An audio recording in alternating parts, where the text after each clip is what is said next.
எத்தனையோ திருவிழாக்களை கடந்திருந்தாலும் ஒரு சில திருவிழாக்கள் மட்டுமே மனதில் நிற்கும் அம்சங்களோடு அமையும்.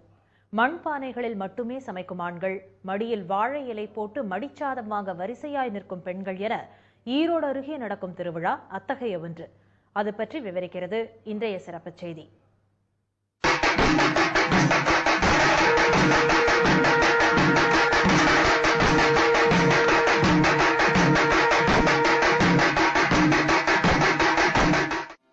அடுத்தடுத்து விரித்து வைக்கப்பட்ட வாழை இலைகள், அதில் குவிக்கப்பட்ட சோற்றை மடியில் ஏந்தும் பெண்கள். ஈரோடு மாவட்டம் ஓலப்பாளையம் கிராமத்தில் உள்ள மாயவ பெருமாள் கோயில் திருவிழாவின் ஒரு காட்சிதான் இது. பழமை வாய்ந்த இந்த கோயிலில் வழங்கப்படும் சோறு மண்பானைகள் மூலமாக மட்டுமே சமைக்கப்படுவதுதான் விசேஷம். எங்க சாமி கோயில் மாயவர் சாமி. இது ஏறக்குறைய குறைந்தபட்சம் ஒரு 250 ஆண்டு காலமா நாங்கள் இந்த மாதிரியான புரட்டாசி மாதம் 4ஆம் சனிக்கிழமை ஒரு மிகப்பெரிய ஒரு எழுச்சி விழாவாக இந்த விழாவை கொண்டாடுறோம்.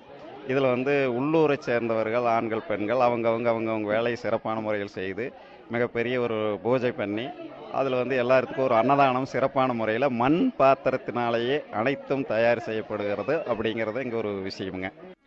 மடிசாத திருவிழாவிற்கான சாதம், குழம்பு வகைகளை ஆண்கள் மட்டுமே தயாரிக்க வேண்டும் என்பது இக்கோயிலின் முக்கிய நடைமுறை.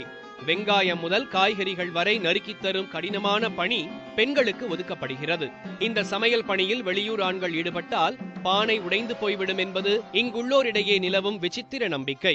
வெளியூர்காரர் நாங்க ஆழக்கூடத்துக்கு அனுமதிக்கிறது இல்லைன்னா, யாரு வந்தாலும் ஆழக்கூடத்துக்கு உள்ள வந்தாங்கன்னா மண் பாத்திரம் உடைஞ்சு போயிருது. அதுக்காகவே வெளியூர்காரரை அனுமதிக்கிறது இல்லை. காரணம் என்ன, அவங்க திருப்பி ஏதோ தவறான ஒரு அசைவமோ மற்றபடி மது இப்படியெல்லாம் பண்ணியிருப்பாங்க.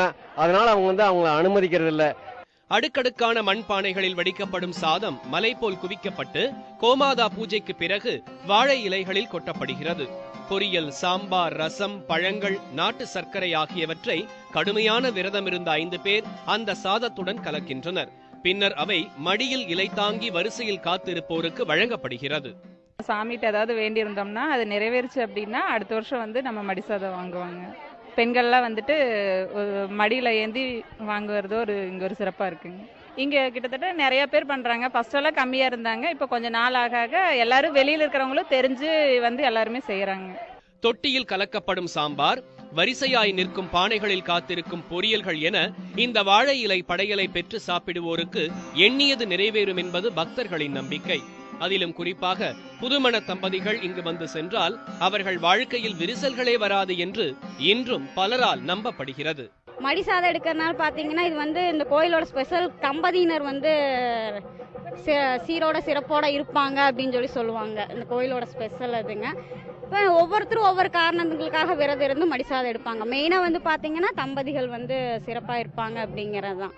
ஆண்டுக்கு ஆண்டு ஒரு வாங்குவோர் எண்ணிக்கை அதிகரித்துக் கொண்டே இருப்பதால் ஓலப்பாளையம் மக்களுக்கு தீபாவளி, பொங்கல் பண்டிகைகளை விட மாயவர் கோயில் பண்டிகையே முக்கியத்துவம் வாய்ந்ததாகிவிட்டது. பக்தர்கள் மனம் குளிர திருவிழா கடைசி நாள் அன்று ஓலப்பாளையத்தில் கண்டிப்பாக மழை பெய்துவிடும் என அடித்து கூறுகிறார்கள் அவர்கள். திடீர்னு ஊர்லயே கேவலம் பாசுறாங்களாம், தீ பிடிக்காம மழை அது நிறுத்திடுச்சு. அதனால இன்னைக்கும் மடிச்சோறு கொடுக்கல. எங்க ஊர் விசேஷத்தப்போ இன்னைக்கு மழை பெய் 4 துளியா துளு.